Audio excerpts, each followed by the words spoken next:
اعوذ باللہ من الشیطان الرجیم، بسم اللہ الرحمن الرحیم۔ شروع خدا کا نام لے کر جو بڑا ہی مہربان نہایت رحم کرنے والا ہے۔ السلام علیکم ورحمۃ اللہ وبرکاتہ۔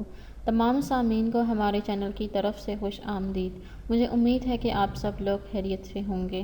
ناظرین، آج کا جو وظیفہ میں آپ لوگوں کی خدمت میں لے کر حاضر ہوئی ہوں وہ بخل کو دور کرنے کے لیے ہے۔ اگر آپ کے گھر میں کوئی ایسا شخص ہے جو کہ بہت ہی زیادہ کنجوس ہے اور وہ خدا کی راہ میں خرچ نہیں کرتا، کسی کی مدد نہیں کرتا، تو آپ کی اس عادت کو ختم کرنے کے لیے، اس کے اس مرض کو ختم کرنے کے لیے یہ وظیفہ کر سکتے ہیں۔ دوستو، وظیفہ بتانے سے پہلے میری آپ لوگوں سے چھوٹی سی درخواست ہے کہ آپ میری اس ویڈیو کو لائک ضرور کریں اور اپنے دوستوں کے ساتھ شیئر کریں۔ شیئر آپ لوگوں نے اس نیت کے ساتھ کرنا ہے کہ یہ ویڈیو آپ لوگوں کے لیے صدقہ جاریہ اور رسالہ ثواب کا ذریعہ بنے گی۔ دوستو، ہو سکتا ہے کہ آپ کے ایک شیئر کرنے کی وجہ سے کسی انسان کی بہت بڑی پریشانی یا مشکل حل ہو جائے اور اس کا ثواب آپ کو بھی ملے گا۔ دوستو، اب میں آپ کو بتاؤں گی کہ آپ لوگوں نے یہ وظیفہ کیسے کرنا ہے۔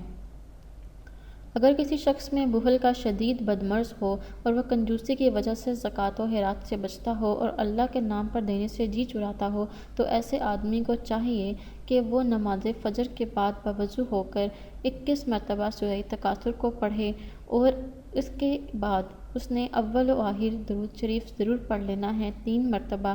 اس سے اس کے وظیفے کی افادیت میں اضافہ ہو جائے گا اور اللہ تعالیٰ کے حضور حاضر ہو کر دعا کرے تو انشاءاللہ تعالیٰ وہ بخل اور کنجوسی اس کے دل سے دور ہو جائے گی۔ اگر وہ شخص خود اپنے لیے یہ وظیفہ نہیں کرتا یا اپنی اس عادت کو بدلنا نہیں چاہتا تو آپ اس متاثرہ شخص کے لیے بھی یہ وظیفہ کر سکتے ہیں۔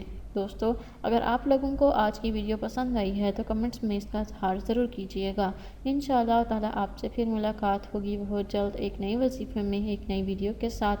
مجھے اپنی دعاؤں میں یاد ضرور رکھیے گا۔ اگلی ویڈیو تک مجھے اجازت دیجیے۔ اللہ حافظ و ناصر۔